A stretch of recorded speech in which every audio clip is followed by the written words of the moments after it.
Hello friends, welcome to Exam Flix. I hope you are doing well and keeping safe. So आज की video बहुत ज़्यादा important होने वाली है क्योंकि इसमें हम डिस्कस करेंगे CGL टीयर 2 के अंदर जितने भी वन वर्ड पूछे गए थे एसएससी द्वारा। ये पेपर 3 चरणों में हुआ था, 11, 12, 13 सितंबर को। और इसमें अप्रॉक्सीमेटली एसएससी ने कुल मिला के 30 वन वर्ड पूछे थे। तो आप इससे अंदाज़ा लगा सकते हैं कि एक शिफ्ट में कितने वन वर्ड आते हैं। और ये वीडियो आपके लिए बहुत ज़्यादा इंपॉर्टेंट है अगर आप CGL 2020 की तैयारी कर रहे हैं, CPO, स्टेनो, CHSL या फिर जो भी एग्ज़ाम्स एसएससी कंडक्ट कराती है, क्योंकि ये पेपर TCS ने लिया था। तो TCS में भी वन वर्ड रिपीट भी कर दे। और अगर आप तैयारी कर रहे हैं पहले से, तो क्या पता आपको इस वीडियो में कोई नए वन वर्ड देखने को मिल जाए जो कि TCS ने पूछे थे। सो ये वीडियो पूरी एंड तक जरूर देखिएगा क्योंकि इसमें आपको बहुत कुछ जानने को मिलेगा। So if you haven't subscribed the Examflix, please go and subscribe the channel and press the bell icon so you won't miss any update. So now let's begin. So देखिए पहला वन वर्ड क्या है, causing great damage और suffering। देखिए आपको पता होगा कि लास्ट ईयर उड़ीसा में एक तूफ़ान आया था, उससे काफ़ी ज़्यादा नुकसान हुआ था उड़ीसा को। वहाँ पे काफ़ी ज़्यादा प्रॉपर्टी डैमेज हुआ था, काफ़ी लोग बेघर हो गए थे, काफ़ी लोगों की मृत्यु हुई थी। और मतलब it's kind of catastrophic, you know. So causing great damage और suffering is known as catastrophic. ये पिक्चर देख रहे हैं आप, इससे आप रिलेट कर लीजिए कैटोस्ट्रोफिक, ठीक है। यहाँ पे देखिए एक कार है, यहाँ पे पेड़ जो हैं वो टूट गए हैं, घर तबाह हो गए हैं। So you can say this is a catastrophic. Okay, आगे बढ़ते हैं। A strong feeling of dislike toward someone और समथिंग। देखिए यहाँ पे जो दो बच्चे हैं, देख रहे हैं आप, एक दूसरे को बुली कर रहे हैं, कैसे पता नहीं क्या बोल रहे हैं। तो आप ये देखिए इसका मतलब क्या होता है, एंटीपैथी, ठीक है। एंटी मतलब क्या होता है कि विरोधी, ठीक है। और पैथी लगा लीजिए तो मतलब क्या हो गया, a strong dislike toward someone और समथिंग, ठीक है। आपकी उस बंदे से कट्टर दुश्मनी है या फिर आपकी फ्रेंड से कट्टर दुश्मनी है। ऑल दो आपका फ्रेंड नहीं कहलाएगा बट आपकी दुश्मनी है काफ़ी ज़्यादा उससे।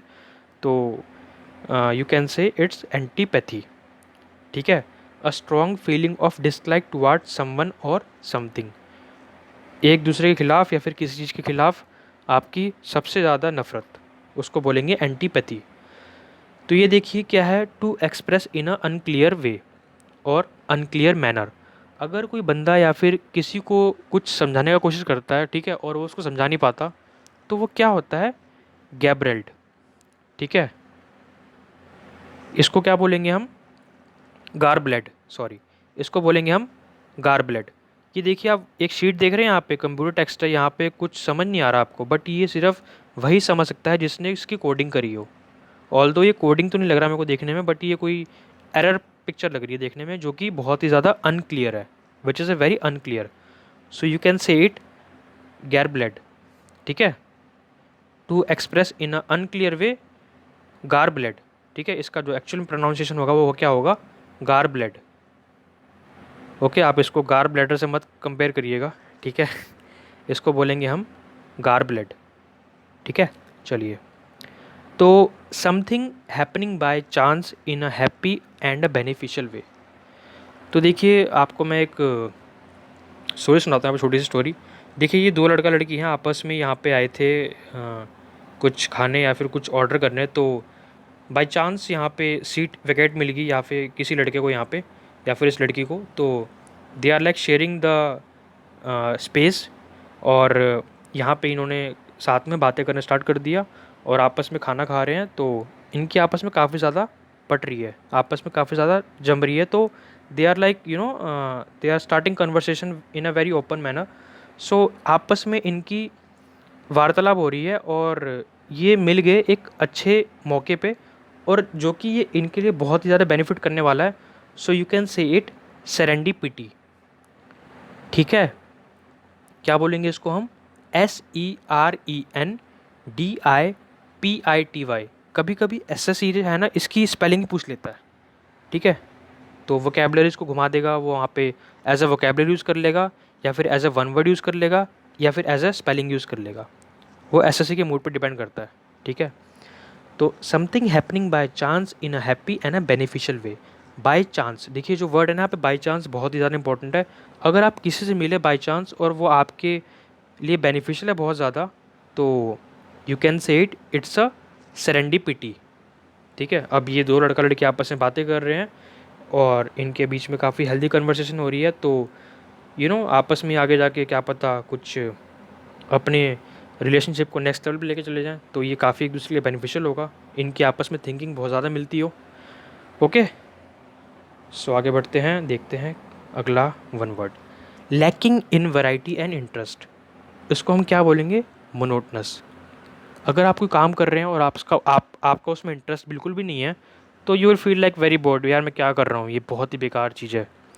ठीक है, आपने सुना होगा ना कि कोई लोग कुछ होते हैं जो अच्छी अच्छी पोस्ट जो होती है, like IAS officer, and I have seen people who are working in IES which is engineering services, and in very good department exams. तो वो एग्ज़ाम क्लियर कर लेते हैं, उसके बाद फिर जाते हैं टॉप लेवल पे, फिर वहाँ से वो जॉब क्विट कर देते हैं क्योंकि वो बोलते हैं यार ये काम बड़ा मोनोटनस है, मुझे ये पसंद नहीं आ रहा, I want to do something else in my life.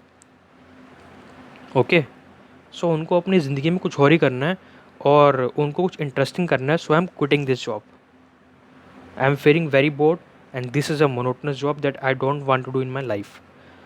So आप ऐसे एग्जांपल ले सकते हैं कि एक इंजीनियर, एक अकाउंटेंट, वो जॉब कर रहा है एज अ क्लर्क की, जो कि कस्टमर सर्विंग यू कैन से। तो ऐसा मैं ये नहीं कह रहा कि जॉब जो होती है बेकार होती है, सारी जॉब अच्छी होती है, अगर कोई जॉब अगर कोई नहीं करेगा तो उसे कौन करेगा। ठीक है, doing for the government, working for the government is a serving the nation. So अपनी अपनी चॉइस है बंदों की, हालांकि वो बोलते हैं कि बहुत ही बोरिंग काम मैं नहीं करूँगा, सो आप मत करो, आप फॉर्म मत भरो। ठीक है, अगर आपको जॉब नहीं करनी तो। सो अगर आप कुछ कर रहे हैं विदाउट एनी इंटरेस्ट और आप भी बोरिंग फील कर रहे हैं, तो यू कैन से इट्स अ मोनोटनस। चले, समथिंग कॉजिंग शॉक और डिसमे। देखिए, ये आंटी हैं, एक सेकेंड, ये अपने बच्चों को बोल रही हैं कि योर स्टुपिडिटी इज़ अपेलिंग, मतलब एक्सक्लेमेटरी देख रहे हैं यहाँ पे कितनी ज़्यादा है, 3 एक्सक्लेमेटरी है, मतलब वो डांट रही हैं, गुस्से में बोल रही हैं, तुम्हारी जो हरकतें हैं ना वो बहुत ज़्यादा शॉकिंग है। ठीक है, तो कॉजिंग समथिंग शॉक्ड और डिसमे इज कॉल्ड अपेलिंग। ठीक है, APPALLING, अपेलिंग। सो ये देखिए क्या बोल रहा है, continuing for a very long time. ठीक है, continuing for a very long time. So यहाँ पे एंडलेस एक करेक्ट वर्ड नहीं होगा, ये रास्ता है, बस ये चलते जा रहा है चलते जा रहा है, कहाँ पता नहीं कहाँ ख़त्म होगा, बट कहीं ना कहीं तो ख़त्म होगा जब आगे शहर आएगा। ऐसे जो रोड है ना वो मोस्टली आपको देखने को मिलेंगे US के अंदर, जो कि बीच के स्टेट होते हैं ना, कैलिफोर्निया होता है ईस्ट में, सॉरी वेस्ट में, एंड ईस्ट में आपका न्यूयॉर्क। सो उसके बीच में जितनी भी स्टेट्स हैं, Utah, Mississippi, Ohio, I mean this state call Nevada, जिसमें लास वेगास है आपका। तो हालांकि ये कहीं का भी हो सकता है, बट मोस्टली ऐसी देखने को मिलता है। हालांकि मैं कभी US गया नहीं हूँ, it's my dream to go US, but ऐसा मैंने काफ़ी पिक्चरों में देखा है, तो ये वहाँ पे पाया जाता है ऐसी रोड काफ़ी ज़्यादा। मतलब ये रोड होती है, इसके बाद आगे जाएंगे आप कई किलोमीटर चलने के बाद, तो आपको फिर चमचमाता शहर दिखाई देगा। सो इसको हम क्या बोलेंगे? इंटरमिनेबल। ठीक है, continuing for a very long time. और जो ऑप्शन में था उसको क्या बोलते हैं? ऑप्शन में ये दिया गया था, हालांकि इसके काफ़ी सारे वर्ड्स सिनोनिम हो सकते हैं, बट ऑप्शन में क्या था? इंटरमिनेबल। ठीक है, continuing for a very long time, मतलब काफ़ी दूर तक, काफ़ी देर तक चलते रहना, या फिर काफ़ी समय बीत चुका है, सो वो कभी ख़त्म ही नहीं हो रहा है, या फिर वो चल रहा है, बस चल रहा है। ठीक है, so you can say it is interminable. तो ये देखिए क्या है, स्प्लेंडिड एंड एक्सपेंसिव लुकिंग। ठीक है, एक्सपेंसिव लुकिंग मतलब क्या होता है? स्प्लेंडिड, तड़क भड़क। ठीक है, तो इसको हम क्या बोलेंगे? देखिए यहाँ मैंने आप पे, इट कैन बी एनीथिंग। ठीक है, ये कोई महल हो सकता है, कोई घर हो सकता है, कोई रेस्टोरेंट हो सकता है, कोई मार्केट हो सकती है, या फिर कुछ भी हो सकता है। ठीक है, expensive looking, it can be anything. So I took the example of picture of this food. So देखिए ये खाना कितना देखने में अच्छा लग रहा है, मतलब it's glass of wine and this healthy food. तो वाइन तो काफ़ी महंगी आती है, आपको पता ही होगा, और ये कुछ पता नहीं कौन कौन से ड्रिंक्स है, तो आपको देखने में लग रहा है ना काफ़ी ज़्यादा महंगा टाइप का खाना है ये। क्योंकि घर में तो ऐसा खाना कभी मिलता नहीं है हमें, ये बाहर ही मिलता है। तो you can say it is a sumptuous. ठीक है, इसको क्या बोलेंगे हम? SUMPTUOUS, सम्चुअस। ठीक है, splendid and expensive looking is known as सम्चुअस। तो ये देखिए, फियर ऑफ वाटर। देखिए यहाँ पे ना काफ़ी लोग कन्फ्यूज़न होती है बहुत ज़्यादा कि फियर ऑफ वाटर किसको बोलते हैं। तो मैंने यहाँ पे एक जो ये लाइन इंक्लूड करी है वो इसलिए इंक्लूड करी ताकि आपको थोड़ा सा एक अच्छा क्लैरिटी मिले यहाँ पे। तो देखिए समझते हैं हाइड्रोफोबिया क्या होता है। फियर ऑफ वाटर मतलब आप हाइड्रो जानते हैं ना, हाइड्रो किसको बोलते हैं? Hydro is a root word of water. Hydro अगर जहाँ भी आएगा तो इसका मतलब क्या होता है? It is related to water.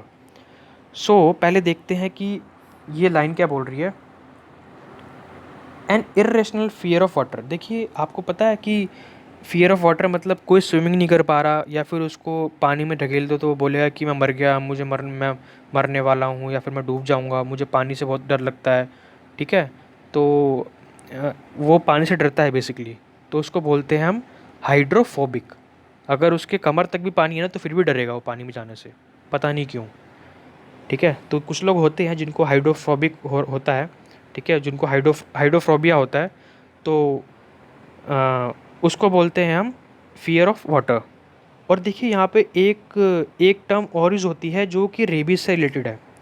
अगर देखिए कोई कुत्ता किसी कुत्ते को काट देगा या फिर किसी इंसान को काट देगा, तो कुछ टाइम बाद ना उस कुत्ते या उस इंसान को ऐसा लगेगा कि उसको पानी से दूर भागना है।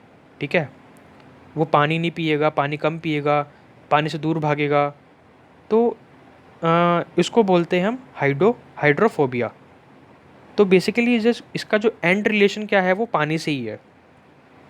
ठीक है, तो आई होप आपको यहाँ पे समझ आया होगा कि इसका एक्चुअल मीनिंग क्या है। अगर आपको ऑप्शन में कहीं भी दिखाई देना कि फियर ऑफ वाटर, आपको बेहिचक इसका आंसर मारना है हाइड्रोफोबिया। आप इसको रेबीज से कंफ्यूज मत करिएगा, रेबीज़ के कॉज से ये होता है। ठीक है, रेबीज़ के होने से ये होता है।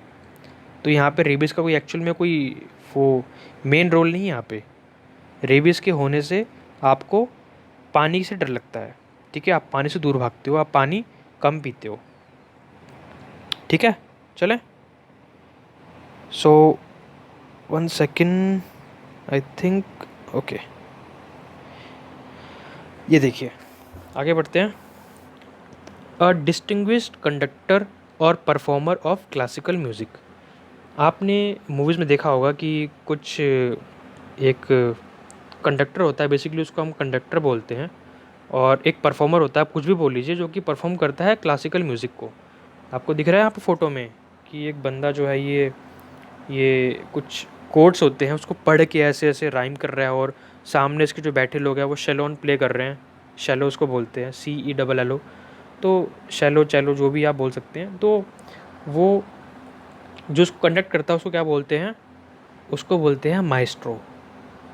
ठीक है, माइस्ट्रो। देखिए माइस्ट्रो, आपको पता होगा माइस्ट्रो कार्ड भी होता है।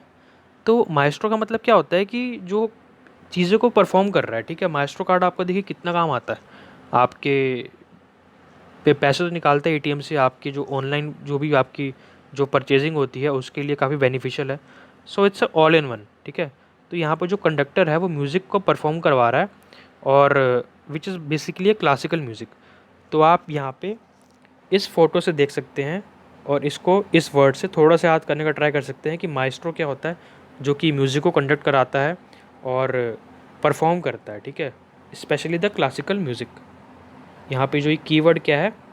Classical music. ओके, चलिए, ये देखिए बहुत इजी है। आपने बचपन में पढ़ा होगा कि a dome shape shelter built from block of solid snow used by Eskimos. ठीक है, ये जनरली फिनलैंड है ना, जो फिनलैंड में जो वहाँ पे नाइट स्काई देखते हैं, वहाँ पे जो लोग, वहाँ पे ग्रीन ग्रीन सा बादलों में दिखता है, which is a very beautiful view. So वहाँ पे ये काफ़ी ज़्यादा फेमस है। वहाँ पे इसके चार्ज लगते हैं, काफ़ी अच्छा खासा चार्ज लगता है अगर आपको वहाँ पे इग्लू में रात बितानी है तो। ठीक है, तो इसको बोलते हैं इग्लू। ठीक है, ये पिक्चर देखिए, यहाँ पे एक लेडी है, एक लड़की है जो अपना इग्लू बना रही है बेसिकली। ठीक है, या फिर इग्लू बना हुआ है, ऐसे कुछ लग रहा है देखने में। तो ये भी किसी किसी का गोल होता है कि यहाँ पे रात बिताना या फिर यहाँ पे सोना, यहाँ पे रहना। ठीक है, ये देखिए, the science which studies the crust of the earth. आपको पता है कि हमारी जो पृथ्वी होती है इसके नीचे लेयर्स होती हैं, अर्थ क्रस्ट, अर्थ जिस पर हम रह रहे हैं, अर्थ क्रस्ट मेंटल कोर। तो कोर सबसे अंदर होता है। तो अर्थ जो होती है हम जिस पर हम रह रहे हैं उसके नीचे होता है क्रस्ट, जो कि सबसे फर्स्ट लेयर होती है ऑफ द अर्थ। तो क्रस्ट की जो स्टडी करना, उसके बारे में खोजबीन करना, उसकी पढ़ाई करना, उसको हम क्या बोलते हैं? जियोलॉजी। ठीक है, तो इसकी जो रिसर्च करता है उसको हम क्या बोलते हैं? जियोलॉजिस्ट। देखिए इस पिक्चर में देख रहे हैं आप, ये बंदा एक geologist, he is a geologist, and इसकी जो करता है, जिसको इसकी खोज करता है उसको हम क्या बोलते हैं? जियोलॉजिस्ट। आप इसको खोज तो नहीं बोलेंगे, जो मतलब इसकी स्पेशलिटी भी रखता है, मतलब इसको पता होगा कि जो पत्थर है ये कौन सा पत्थर है, और यहाँ पे कौन, यहाँ पे इसका जो इसकी जो हिस्ट्री है वो क्या है, यहाँ पे क्या हुआ करता था, यहाँ पे जो ड्राइंग होती है उसका क्या संबंध है। ठीक है, तो इसको बोलेंगे हम जियोलॉजिस्ट, और जो इसकी पढ़ाई करता है उसको हम क्या बोलेंगे? जियोलॉजी। आपने देखा होगा ना कि बीएससी ऑनर्स इन जियोलॉजी होती है कोर्सेज में कॉलेजेस के। तो स्टडी ऑफ अर्थ क्रस्ट, या फिर जो जो धरती के बारे में पढ़ाई करता है, धरती के अंदर की चीज़ों की पढ़ाई करता है, उसको बोलते हैं जियोलॉजी। और एक चीज़ याद रखिए, यहाँ पे एक वर्ड होता है प्लेलियोंटोलॉजी। ठीक है, उसको हम क्या बोलते हैं? Study of fossil.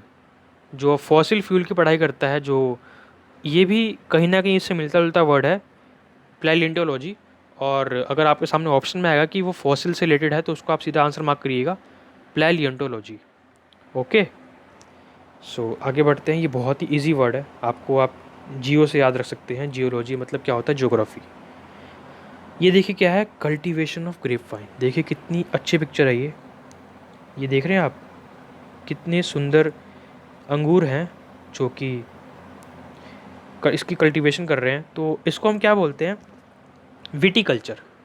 ठीक है, अंगूर की खेती करना, विटीकल्चर। मैंने ये लाइव देखा है अपने एक कज़न के घर के पास, उसके अपार्टमेंट के पास, वहाँ पे बालकनी में किसने किसने लगा रखे थे। So I was very young that time, I mean teen age में होंगे उस टाइम में, लाइक अराउंड 6-7 में पढ़ रहा था। तो मुझे याद था कि वहाँ पे एक बालकनी के सामने वहाँ पे किसी ने अंगूर के पेड़ लगा रखे थे। हालांकि वो अंगूर बहुत ज़्यादा खट्टे थे, वो शायद उसकी प्रॉपर टेक केयर कोई नहीं कर पा रहा था, या फिर उसको जो एनवायरनमेंट चाहिए वो नहीं मिल पा रहा था। सो इसलिए वो थोड़े खट्टे थे, और वहाँ पे वो देखने में एक्चुअली बहुत सुंदर लग रहा था मेरे को। सो ये पिक्चर भी देखिए बहुत ज़्यादा सुंदर है। So cultivation of grape wine which is known as viticulture. ठीक है, आप इसको रिलेट कर सकते हैं। अगर आपको थोड़ी सी भी कन्फ्यूजन होती है, आप देखिए यहाँ पे लिखा हुआ है वाइन्स। ठीक है, ग्रेप वाइन, तो आप इससे रिलेट कर सकते हैं वी और इसका वी, विटीकल्चर। Okay, viticulture. देखिए एक होता है पिस्की कल्चर। पिस्की कल्चर क्या होता है? आपको पता है इसके बारे में? पिस्की कल्चर होता है कल्टीवेशन, या फिर जो भी आप कह लीजिए, जो फार्मिंग करता है मछली की। ठीक है, जो फ़िश होता है, हमारी जो फ़िश होती है उसकी जो फार्मिंग करना, या फिर उसकी उसको उसका उत्पादन करना, उसको क्या बोलेंगे हम? Pisciculture. ठीक है, ओके, चलिए ये देखिए क्या है? A room where medicine are prepared and provide. बहुत इजी है ये, बहुत ही ज़्यादा इजी। एसएससी ने पता नहीं क्यों पूछा इसको, फ्री के नंबर दिए हैं। तो डिस्पेंसरी।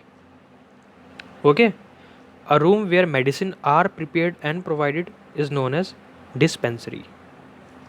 चलें, ये देखिए, the science dealing with x-ray and other high energy radiation specially for the diagnose and treatment of the diseases. तो आपको पता होगा, कभी आपके घर में या फिर किसी ने एक्सरे कराया होगा, तो उस पर साइन करता है वो कौन करता है? कभी आपने देखा है? उस जो डॉक्टर की उपाधि क्या होती है? He and she must be a radiologist. ठीक है, एक रेडियोलॉजिस्ट ही इसको अप्रूव कर सकता है कि जो आपकी रिपोर्ट है एक्सरे की, या फिर आपकी जो भी सीटी स्कैन है उसकी जो रिपोर्ट है, जो कि रिलेट करता है रेडिएशन से। रेडियोलॉजिस्ट क्या होता है? बेसिकली पढ़ाई करना एक्सरे की, और जो रेडिएशंस होती हैं, जो एक्सरे जो भी होता है, ये जो जिसको रिलेट करते हैं हम रेडिएशन से, उसकी पढ़ाई को क्या बोलते हैं, रेडियोलॉजी। ठीक है, और जो इसकी पढ़ाई करता है उसको, जो डॉक्टर बनता है पढ़ने के बाद, उसको बोलते हैं radiologist. It can be a diploma holder as well. So उसको भी हालांकि जो रेडिएशन होती है इससे रिलेटेड काफ़ी सारी जानकारी होती है। ठीक है, जो डॉक्टर को असिस्ट करता है। So science dealing with x-ray and other high energy radiation specially for the diagnosis of the treatment of disease. ठीक है, ये पिक्चर देख रहे हैं आप, ये डॉक्टर जो है इसने ये इस मशीन पे ये पेशेंट को लिटा रखा है और यहाँ पे स्कैन कर रहा है पूरी तरीके से।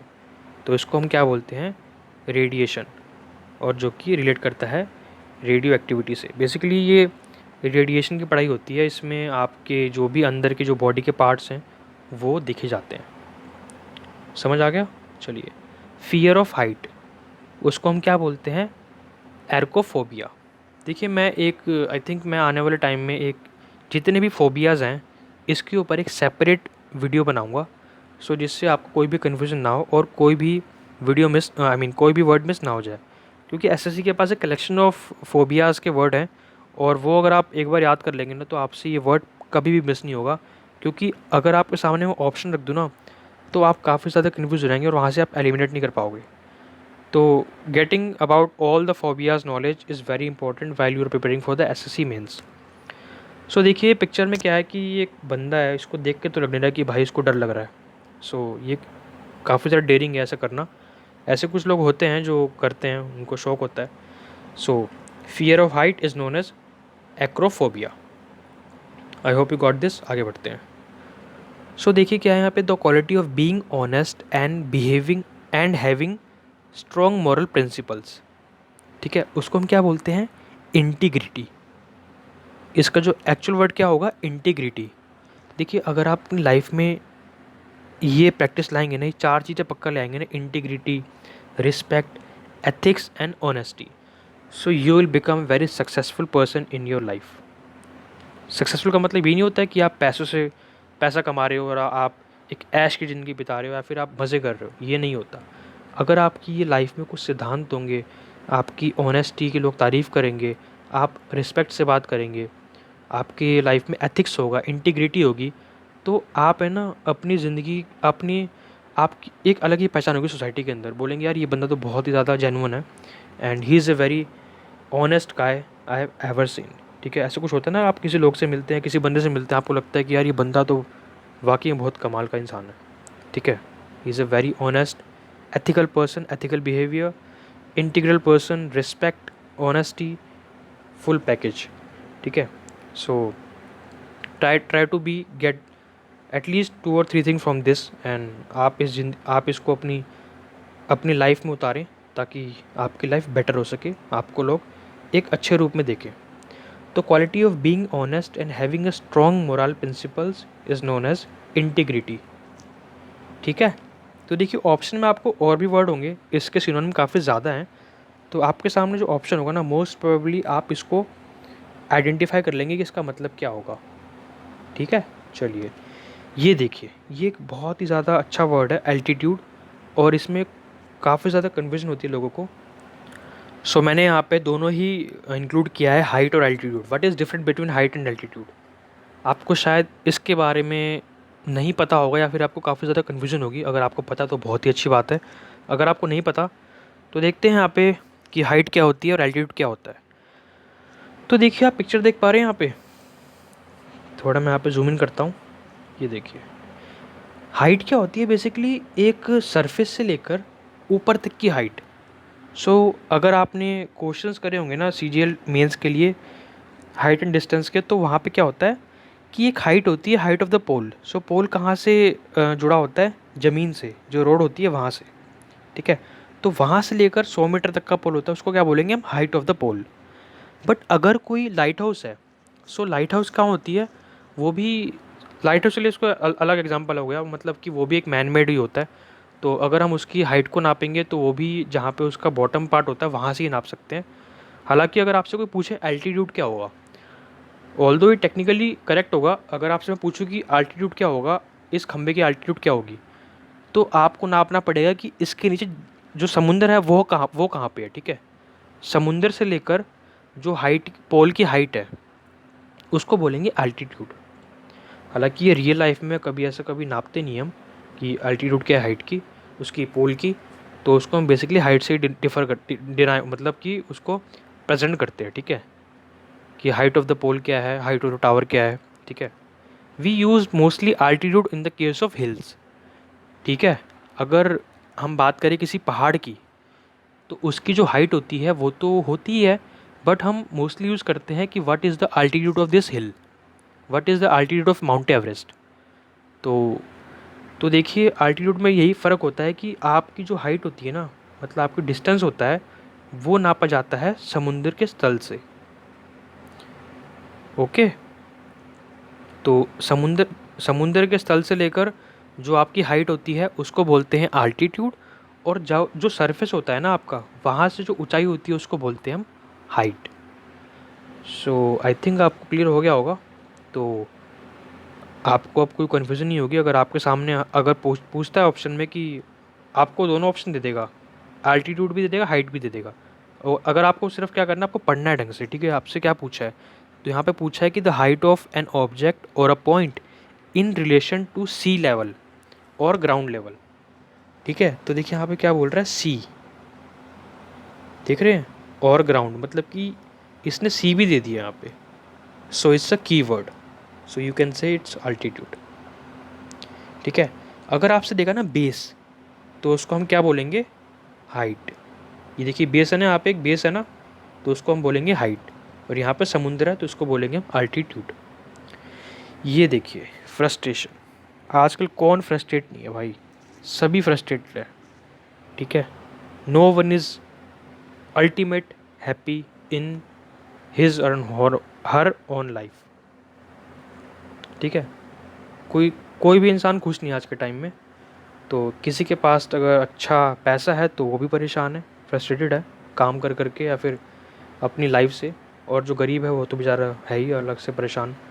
तो देखिए यहाँ पे फ्रस्ट्रेशन का मतलब, यहाँ पे क्वेश्चन में से ने क्या पूछा था, the feeling of being upset और एनॉयड। ये देखिए टेक्निकल टर्म पूछा है एसएस ने यहाँ पे, तो जो कि एक्चुअल मीनिंग क्या होगा उसका, फ्रस्ट्रेशन।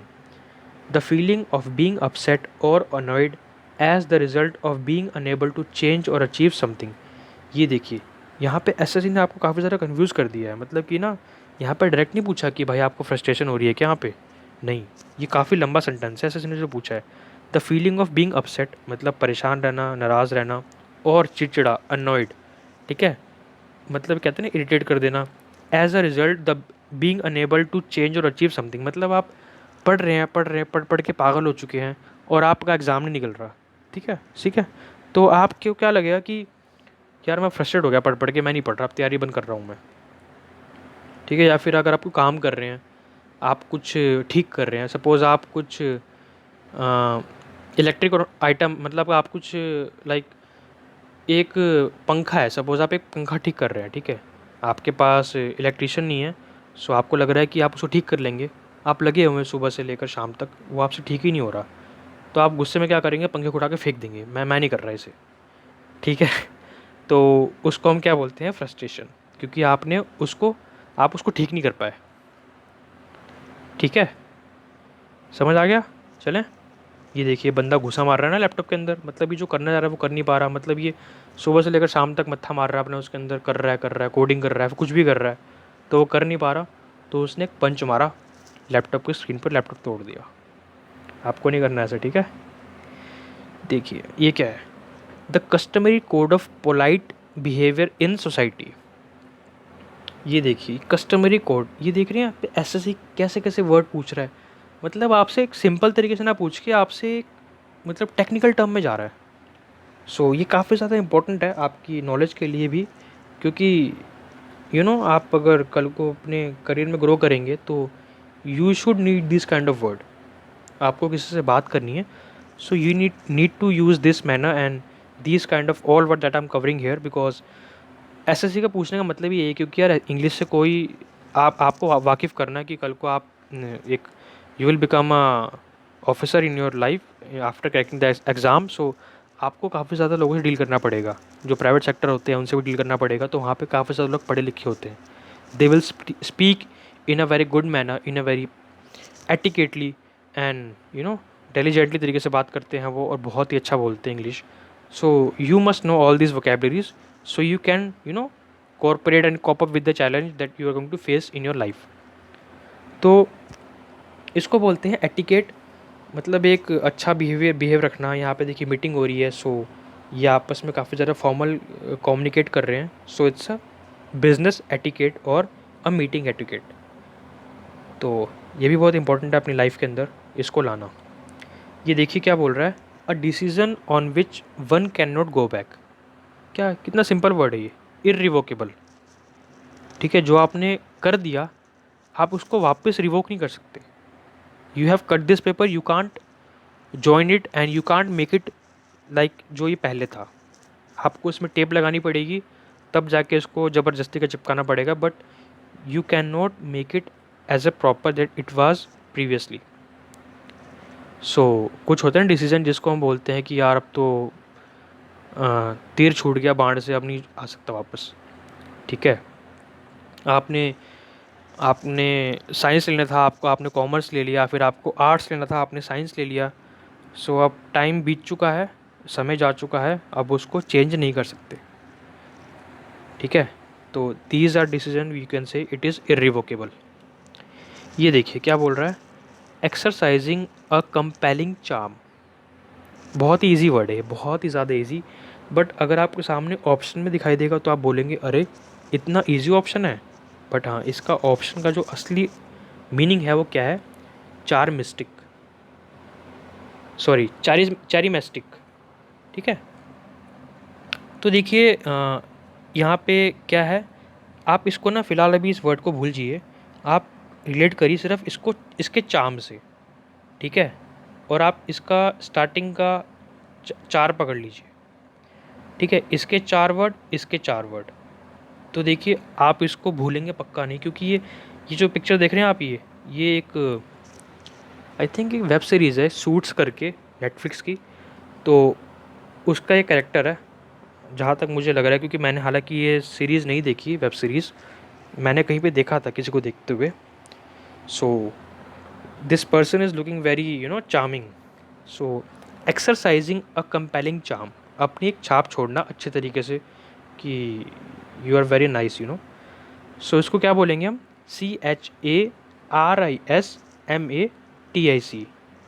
CHARISMATIC, चेरिस्मेटिक. ठीक है, क्या बोलेंगे इसको, चेरिस्मेटिक. मैंने पहले इसको गलत प्रोनाउंस किया था, सॉरी फॉर दैट. इसको हम बोलेंगे charismatic. Exercising compelling charm is known as charismatic. तो आपको मैंने बता दिया ना, आपको ज़्यादा कंफ्यूज नहीं होना. आपको सिर्फ इसके शुरू के चार वर्ड पकड़ने हैं और इसके चार वर्ड पकड़ने हैं. You can easily mark your answer. आगे बढ़े, चलिए. ये देखिए, डाइवर्स इन करेक्टर और इवेंट, इसको हम क्या बोलते हैं, हेट्रोजीनियस. बहुत ही ईजी है ये, बहुत ही ज़्यादा easy. You can say it easy peasy. So homogeneous क्या होता है, some same composition of material. You can say milk and water, you can mix it and you can use it. और हेट्रोजीनियस क्या होता है, डिफरेंट कंपोजिशन ऑफ मटेरियल. देखिए मैंने यहाँ पे मिल्क एंड वाटर क्यों बोला है, क्योंकि मिल्क से आप वाटर को अलग नहीं कर सकते. ठीक है, हेट्रोजीनियस क्या होता है, different composition of material. Like अगर आप एक बास्केट है, उसमें आपके पास कैश्यू है और आप उसमें नट्स भी मिक्स कर रहे हैं, उसमें आप किशमिश भी डाल रहे हैं, तो उसको हम क्या बोलेंगे, हेट्रोजीनियस मिक्सचर. ठीक है, सेम कंपोनेंट ऑफ मटेरियल. मैंने यहाँ पे मिल्क एंड वाटर इसलिए बोला है क्योंकि काफ़ी ज़्यादा कॉमन वर्ड है. हालांकि आपको अगर पसंद नहीं आ रहा तो कोई बात नहीं, क्योंकि मैंने अभी अभी मिक्सचर एलिगेशन पढ़ा था तो मुझे वहाँ से ये वर्ड दिमाग में आ गया. सो होमोजीनियस का क्या बोलते हैं, कंपोजिशन ऑफ सेम एलिमेंट. ठीक है, सेम मटेरियल. ओके, चलिए. द एक्ट ऑफ कंपेलिंग और फोर्सिंग अथॉरिटी ऑन अनदर, इसको क्या बोलते हैं, कोर्शियन. ठीक है, इसको बोलेंगे हम COERCION, कोर्शियन. तो अगर आपको कोई दबा रहा है, कोई आपको झाड़ रहा है, कोई आपको डोमिनेट कर रहा है, आपका जो बॉस है, आपके जो ऑफिसर है ऊपर का, वो आपको बोल रहा है कि भाई तू काम कर, और लगा रहा है बस मुझे काम आज तक शाम तक चाहिए चाहिए, ठीक है। द एक्ट ऑफ कंपेलिंग और फोर्सिंग अथॉरिटी ऑन अनदर, आपके ऊपर अथॉरिटी फोर्स करी जा रही है, आपको बोला जा रहा है कि भाई तुझे काम करके देना है, तू अपने बंदों काम पे लगा और मुझे आज काम करके दे पक्का किसी ना किसी हालत में, ठीक है। ये पिक्चर देख रहे हैं आप, इसके ऊपर का बॉस कितना डांट रहा है इसको, और यहाँ पे देखिए क्या हो रहा है, cooperation, which is a very important in your life. Cooperate करके चलना चाहिए सबसे, क्योंकि क्या पता कब क्या हो जाए, ठीक है। तो आई होप आपको समझ आ गया होगा। Coercion, the act of compelling और forcing authority on other is known as coercion. आप इसको याद कर सकते हैं फोर्सिंग से भी, forcing, coercion. The exact opposite, मतलब क्या होता है, अगर ये प्लस है तो माइनस है। You are a girl, I am a boy, so we are opposite to each other, we are opposite sex, so इसको हम क्या बोलेंगे, एंटीथीसिस, मतलब कि एंटीथीसिस, वी आर एंटीथीसिस, ठीक है। ये बंदा बोल रहा है प्लस, ये बोल रहा है माइनस, ठीक है। इन आपस में उनकी पट नहीं रही है, ये दोनों एक निष्कर्ष पर नहीं आ पा रहे हैं, तो उसको हम क्या बोलेंगे, एंटीथीसिस। एंटी का मतलब क्या होता है, अगर आपके सामने एंटी कभी आ जाए, माल आ जाए, MAL, उसका मतलब क्या होता है, गंदा, माल प्रैक्टिस, ठीक है। एंटी मतलब क्या होता है, कट्टर, दुश्मनी, ठीक है, dismay, disapproval. So you need to just understand about this word anti, और आपको ऑप्शन से आप मार्क कर सकते हैं। यहाँ पे देखिए बात हो रही है अपोजिट की, तो देखिए यहाँ पे सेम फिर से वही कट्टरपंथा आ रही है, मतलब कि एक दूसरे को लेके मतभेद हो रहा है, ठीक है। सो यू कैन से in general slang and in layman's language, कट्टरपंथी, जो आज के टाइम में देखने को मिलती है बहुत ज़्यादा, ठीक है। चलें, ये देखिए, टचिंग अलोंग द साइड्स और बाउंड्री, मतलब आप अपनी जो बाउंड्री है उसको टच कर रहे हैं। जैसे ये एग्जांपल देख रहे हैं आप, ये US है, यहाँ पे है आपका प्यारा न्यूयॉर्क, ये है न्यूयॉर्क, और ये आई थिंक ये है फ्लोरिडा, ये है आपका पूरा कैलिफोर्निया, और if I am not wrong this is Nevada, यहाँ पे आपका ओहायो, बहुत ही सुंदर सुंदर स्टेट है ये, और ये अप्रॉक्सीमेटली 50 के आसपास है यहाँ पे, ठीक है। सो US, यहाँ पे आइलैंड भी है, हवाई सॉरी, उसकी जो कैपिटल है वो यहाँ पे मुझे थोड़ा कन्फ्यूज़न है, उसकी कैपिटल क्या है, होनोलुलु, ठीक है, HONOLULU, I think if I am not wrong this is the correct spelling. And हवाई की जो कैपिटल है वो क्या है, होनोलुलु। सो ये देख रहे हैं आप कितना चिपका हुआ है, मतलब इसकी जो बाउंड्री है इसको टच कर रही है, इसकी बाउंड्री इसको टच कर रही है, तो इसको हम क्या बोलेंगे, इसको बोलेंगे कॉन्टिगियस, ठीक है। मतलब चिपक चिपक के रहना, एक दूसरे की बाउंड्री को टच करना, ठीक है। Touching the along the side और बाउंड्री, यहाँ पे आप कंफ्यूज मत करिए कॉन्टेजियस से, ठीक है। कॉन्टेगियस मतलब क्या होता है, वो कॉन्टेगियस डिसीज़ होती है ना, आपको पता है ना, मतलब कि वो बहुत, कोरोना इज़ अ कॉन्टेगियस डिसीज़, अगर वो आपके संक्रमण में आ रहा है तो आपको फैल जाएगा। यहाँ पे क्या है, कंटीजियस, तो इसको आप थोड़ा सा संभल के पढ़िएगा। टचिंग अलोंग द साइड और बाउंड्री को टच करना या फिर साथ में एक दूसरे को क्लोज रहना, ठीक है, तो उसको हम क्या बोलेंगे, कॉन्टीजियस। ओके, समझ आ गया। चलिए, ये देखिए, कंसिस्टिंग ऑफ मैनी थिंग्स और पार्ट, मतलब आप ये पिक्चर देख रहे हैं, आप पे ये कोई कॉन्सर्ट लग रहा है मुझे देखने में, यहाँ पे अलग अलग तरह के देश के लोग आ रखे हैं, हालांकि यहाँ पे काफ़ी क्लियर नहीं है, but I think this is the correct picture of this meaning. So मैंने इसको इंक्लूड कर दिया। आप इस पर अगर आपको ये पिक्चर पसंद नहीं आया तो आप कोई इसको भूल जाइए, ठीक है। आप यहाँ पे आइए वर्ड पे, अगर मैं आपके सामने एक स्टेडियम बनाऊँ, यहाँ पे मैच चल रहा है, ठीक है, इंडिया पाकिस्तान का मैच चल रहा है, तो यहाँ पे ब्रिटिशर्स भी हैं, ऑस्ट्रेलियन भी हैं, यहाँ पे इंडियन भी हैं, पाकिस्तानी भी हैं, बांग्लादेशी भी हैं, तो कितने तरह के लोग हो गए, मतलब देख रहे हैं कितना मिक्सअप क्राउड है यहाँ पे। तो इसको बोलेंगे हम मल्टीट्यूडिनियस, ठीक है। मल्टी मतलब समझ रहे क्या है, multi is a root word, आप इसको मल्टी मतलब क्या बोलते हैं, मल्टी नेशनल कंपनी मतलब क्या होता है, उसके ऑफिसेज पूरे वर्ल्ड में होते हैं, ठीक है, अलग अलग देश में होते हैं। So you can say it is multitudinous. So consisting of many thing is known as multitudinous. All right. So अगर आपके सामने ऑप्शन होंगे ना, आप इसको ईजिली मार्क कर लेंगे, ईजिली। कंसिस्टिंग ऑफ मैनी है और यहाँ पे मल्टी है। सो अगर आप थोड़ा सा अपना लॉजिक लगाएंगे तो आप इसको एलिमिनेट कर सकते हैं ऑप्शन से। नाउ मूव ऑन और देखते हैं क्या ये making a show of being morally superior to other. आपने देखा होगा लाइफ में कि यार, चलिए समझते हैं एग्जांपल से। ये देखिए यहाँ पे क्या है कि एक इंसान है जो कि मरने को हो रहा है, और ये चलता फिरता एक राह पे चलता आदमी जो है, कॉमन आदमी, ये इसकी हेल्प कर रहा है, ठीक है, उसको माउथ टू माउथ ये ब्रीथ दे रहा है ताकि वो जिंदा हो जाए।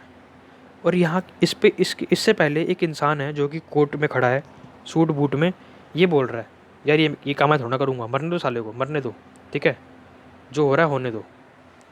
ऐसे कुछ लोग होते हैं ना कि यार मेरे को फ़र्क नहीं पड़ता, लेट इट बी। मगर ये एक भला इंसान है जो कि आया है, ये ट्राई कर रहा है कि काश ये इंसान बच जाए, और इस जो ये जेंटलमैन है इसको फ़र्क ही नहीं पड़ता। सो यहाँ पे जेंटलमैन कौन हुआ, ये the man in the green shirt, he is not a gentleman. So इसके जो बिहेवियर है वो बिल्कुल भी जेंटलमैन वाला नहीं है। सो इसको हम क्या बोलेंगे, सैंक्टिमोनियस।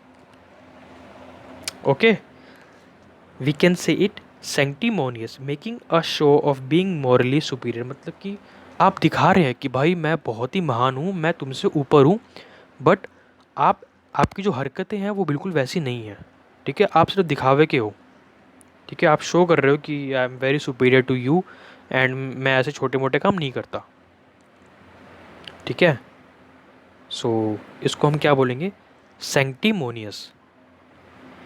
ये देखिए, ये आपके सामने अगर ऑप्शन आ जाए ना, अगर मैं आपके सामने से ये ऑप्शन हटा दूँ ना, ये वाला, तो आप अब क्या बोलेंगे इसको, अ private conversation between two people, क्या बोलेंगे आप इसको, वार्तालाप क्या बोलेंगे। आपके सामने ऑप्शन दे देगा ना तो आप कन्फ्यूज हो जाओगे, ठीक है। बट एसएससी ने ये पूछा था तो मैंने इसको इंक्लूड किया है, और मैंने सारे इंक्लूड किए जो कि ईजी थे, जो कि हार्ड थे। तो अगर आपको लग रहा है कि आपने कोई देखा नहीं है तो आपको यहाँ से देखने को मिल जाएगा कि आपने कौन सा वन वर्ड अभी तक नहीं देखा। तो ये क्या है, टेटे टेट, ठीक है, इसको हम बोलते हैं टेटे टेट। तो ये देखिए क्या होता है कि बेसिकली दो लोग आपस में बैठ के नहीं गुपचुप करते हैं, बातें करते हैं चुपके से, यार तुझे पता है कि वहाँ पे ना वो हो रहा था तो उसके साथ ना उसका चक्कर चल रहा है, ठीक है। तो ये देखिए आपस में देख रहे हैं, इनको देख के ऐसा लग रहा है कि कुछ प्राइवेट बातें कर रहे हैं। बेसिकली इसका जो टेक्निकल टर्म यूज़ होता है उसको प्राइवेट बातें करना बोलते हैं, कि आराम से बैठ के इत्मीनान से कुछ इंटरेस्टिंग बात करना, ठीक है। सो we can say they are having a private conversation between two people, mostly दो लोगों के बीच में बातें करना, उसको हम बोलते हैं टेटे टेट, ठीक है। आप इसको ऐसे बोलेंगे टे टे आ टे टे। सो इट्स रॉन्ग एक्चुअली, अगर आप ऐसे बोलेंगे तो आप गलत बोल रहे हैं। You need to say it as a tete tete, ठीक है, a private conversation between two people. So आप देखिए यहाँ पे क्या है कि दो बीच में हाइफन है, अगर आपके सामने बीच में हाइफन होना बहुत ज़रूरी है। अगर आपके सामने कुछ भी मिस हो गया ना तो ये पूरा गलत हो जाएगा। ये बिल्कुल ऐसे ही आएगा, कहीं भी आएगा, आप इसको कहीं भी यूज़ करेंगे, आप इसको ऐसे ही लिखेंगे, ठीक है। तो यहाँ पे दो हाइफन है और दो बार टेटे टेटे बोला गया है, तो इसको हम बोलेंगे conversation between two people. Okay, चलिए ये देखिए, आई थिंक ये लास्ट ईडीएम है, आई थिंक सो, देखते हैं। Proceeding in a gradual way and secretly intending to cause harm. मैं आपसे पूछता हूँ, आपने मूवी देखी है Insidious, have you seen this movie. ये बहुत ही डरावनी और बहुत ही अच्छी मूवी लगी थी मुझे, as in a horror movie की जनर में देखे तो, ठीक है। मुझे हॉरर मूवी बहुत पसंद है, आई have seen many horror movie in my life. और इसके जो पार्ट्स हैं वो थोड़े से, जो आने वाले चैप्टर 2 चैप्टर 3 था, थोड़ा सा मुझे कम हॉरर लगा as compare to Insidious 1। It is a very horror movie I have seen in my life. ठीक है, आई थिंक मैंने कुछ गलत बोल दिया। तो आप इसको बोल सकते हैं कॉजिंग हार्म। ठीक है, कंजरिंग भी काफ़ी अच्छी मूवी है, sinister is also good horror movie, और काफ़ी ज़्यादा मूवी आ रही है आजकल हॉरर में। मैंने एनाबेल नहीं देखी अभी तक, ऑल्दो ये इसी का एक स्पिन ऑफ है इंसीडियस का। Mama is also good horror movie. So अगर आप बात करेंगे हॉरर मूवी की तो पूरी वीडियो बहुत लंबी हो जाएगी। सो क्वेश्चन पे आते हैं, क्या बोल रहा है, proceeding in a gradual way and secretly intending to cause harm. तो अगर आप कुछ चुपके से किसी के लिए कुछ षड्यंत्र रच रहे हैं ना, ठीक है, आपके कुछ इरादे नेक नहीं हैं, ठीक है, और आप किसी को कुछ नुकसान पहुंचाना चाहते हैं, जैसे होते हैं ना टेररिस्ट होते हैं, ये आपस में प्लानिंग करते हैं and they want to make a blast in in our beautiful nation, in everywhere else in the world. ठीक है, जो कि अभी न्यूजीलैंड में हुआ था, होता रहता है ब्लास्ट। ठीक है, काफ़ी सारी कंट्री में हो रहा है आजकल, तो इंडिया ही नहीं विक्टिम है सिर्फ, even many countries are suffering with this inhuman behaviour. So इसको हम क्या बोलेंगे, प्रोसीडिंग इन अ ग्रेजुअल वे, चुपके से धीरे धीरे आगे बढ़ना, और इंटेंड मतलब एक दिमाग में बिठाना कि भाई इसको मुझे नुकसान पहुंचाना है। ठीक है, तो इसको हम क्या बोलेंगे, इनसीडियस। ठीक है, इनसीडियस। आप यहाँ पे ना रूट वर्ड ढूंढिए, मतलब रूट वर्ड कह रहा हूँ, यहाँ पे आप कीवर्ड्स ढूंढिए, क्या है यहाँ पे, कॉजिंग इंटेंडेड टू हार्म। और ये मूवी इंसीडियस क्या थी, इसमें एक भूत था जो कि इस बच्चे को नुकसान पहुंचा रहा था, जो कि इस बच्चे के अंदर आ जाता है बाद में भूत। ठीक है, वो एक भूत होता है इस फिल्म में, वो इस बच्चे के अंदर घुस जाता है और ये इस बच्चे से सब कुछ नाटक करवाता है। ठीक है, हालांकि बाद में ये इस बच्चे को एक कैदी बना लेता है, फिर उसके बाद जो एक होती है ना, वो जो भूत भगाती है, क्या बोलते हैं उसको, ठीक है, सुपर नेचुरल पावर जिसके पास होती है, जो ये सब इसकी स्पेशलिटी पढ़ाई कर, जिसके पास उसकी पढ़ाई कर रखी होती है, मतलब कि आप जो भी बोल लीजिए, जो कहते हैं तांत्रिक टाइप का जो बंदा होता है, तो वो भूत भगाता है। तो फिर ना वो इसके साथ कुछ सुपर नेचुरल चीज़ें करता है, उसके बाद जाके इस बच्चे को बचाती है। आई थिंक उसमें एक लेडी होती है, दो कपल होते हैं, वो दोनों वही काम कर रहे होते हैं, तो इनकी स्पेशलिटी होती है भूत भगाने की। तो आप इसको रिलेट कर लीजिए इनसीडियस से। ओके, तो ये था लास्ट वन वर्ड इस वीडियो का, और इसमें मैंने सारे ईडियम कवर किए हैं जो कि पूछे गए थे 2019 Tier 2 के अंदर। सो आई होप आपको ये वीडियो पसंद आई होगी, and you will get to learn and get to know about more new one word if you don't know. अगर आपको पता होगा तो अच्छी बात है, आपकी रिविज़न होगी। सो मिलते हैं अगली वीडियो में, तब तक के लिए bye bye and God bless you all.